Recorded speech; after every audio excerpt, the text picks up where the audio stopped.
कह रही है कि भैया किसानों के साथ ज़्यादती हो रही है, क्या ज़्यादती हो गई? देखो साहब, पहली बात तो ये है कि तीनों कानून जो अभी वापस लिए थे उनका कोई नोटिफिकेशन इन्होंने संसद में नहीं दिया है। पहला तो वो नोटिफिकेशन देना है। दूसरा, जो एमएसपी पे लिखित कानून की बात हुई थी स्वामीनाथन रिपोर्ट की, तो वो लिखित कानून भी इनको लगाना चाहिए, एमएसपी देनी चाहिए। क्योंकि इस समय जो किसानों को आप फसल का दाम दे रहे हैं तो उसको लागत को देखा जाए तो 60% का लगभग नुकसान हो रहा है किसान को मोटे मोटे तौर पे।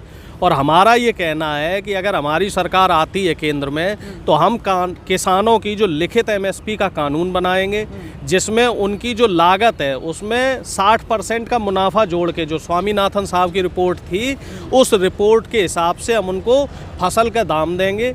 प्लस उनको खाद बीज में जो सब्सिडी की बीजेपी ने खा ली है, सब्सिडी भी ख़त्म कर दी इनकी खाद और बीज में, तो वो सब्सिडी भी दी जाएगी।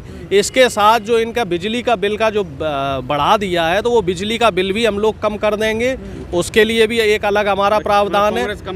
बिल्कुल, हमारी पार्टी काम करेगी, जनता समर्थन करेगी। जनता जो है बीजेपी जो है, बीजेपी की नीतियों से जनता परेशान है, क्योंकि किसानों का बिल बढ़ा दिया इन्होंने, किसानों की खाद बीज की कीमत बढ़ा दी, डीएपी की कीमत बढ़ा दी, साथ ही साथ एमएसपी नहीं दे रही है। और एमएसपी पे जो लिखित कानून का इन्होंने वायदा किया था उस वायदे से भी मुकर गई है। इसी वजह से किसान मजबूरन जो है इनके खिलाफ आंदोलन करने पे आंदोलित है। भारत जोड़ो न्याय यात्रा में राहुल गांधी का एक न्याय किसानों के लिए भी दिला रहे हैं, तो जनता भी क्या समर्थन कर रही है राहुल गांधी के भारत जोड़ो न्याय यात्रा? देखो साहब, राहुल गांधी जी जहाँ जहाँ जा रहे हैं हजारों लाखों की संख्या में लोग आ रहे हैं, लोग ट्वीट कर रहे हैं, फेसबुक पे उनकी स्टोरीज डाल रहे हैं, आपस में चर्चा कर रहे हैं। और विपक्ष का नेता जब जनता के सवालों को लेके जनता के बीच में जाता है, सड़क पे संघर्ष करता है, तो निश्चित तौर पे जनता का उसे समर्थन मिलता है।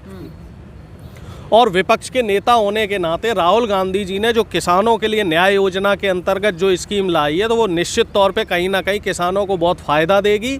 मोदी जी की जो भी नीतियां हैं वो सारी की सारी किसान विरोधी हैं, उनसे किसानों को नुकसान हो रहा है।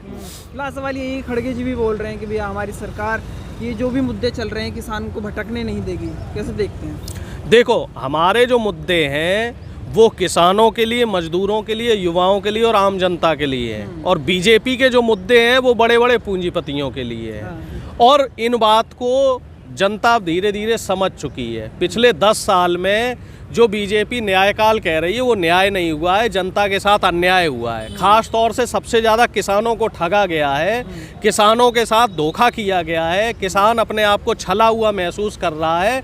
तो माननीय खड़गे जी ने तमाम जगह सभाएं की हैं और उन्होंने विस्तृत रूप से उस चीज़ को समझाया है कि कैसे कैसे किसानों के साथ धोखाधड़ी जो है बीजेपी सरकार कर रही है। और इस धोखाधड़ी का बदला 2024 में लिया जाएगा, बीजेपी को सत्ता से बेदखल किया जाएगा और अगली बार जो सरकार आएगी वो किसानों, गरीबों और मजदूरों के लिए काम करेगी। सरकार न्याय दे रही है गरीबों को, मजदूरों को, किसानों को। राहुल गांधी जो है वो बहका रहे हैं न्याय यात्रा करके। देखिए, ऐसा है, जनता इतनी भोली वाली नहीं है और ना जनता बेवकूफ़ है। जनता सब समझ रही है, लोग सब समझ रहे हैं कि कौन न्याय कर रहा है, कौन अन्याय कर रहा है। अगर मोदी जी न्याय कर रहे होते तो किसानों को दिल्ली घेरना नहीं पड़ता, युवाओं को आए दिन आंदोलन नहीं करना पड़ता। बेरोजगारी से परेशान युवा, चाहे रेलवे की भर्ती हो, चाहे शिक्षक भर्ती हो, चाहे तमाम भर्तियां हो, सबके लिए आंदोलन कर रहा है। मजदूरों की नहीं सुनी जा रही है। महिलाओं के ऊपर जो उत्पीड़न है वो लगातार बढ़ रहा है और पुलिस हो चाहे प्रशासन हो वो इनकी नहीं सुन रही है। तो अन्याय से जनता त्रस्त हो चुकी है। महंगाई की बात कर लो, एक कमेटी बनाई गई है महंगाई को कंट्रोल करने में, और देखो साहब, लहसुन के दाम 500 पर पहुँच गए। हमें समझ में नहीं आता ये किस तरीके से काम कर रहे हैं।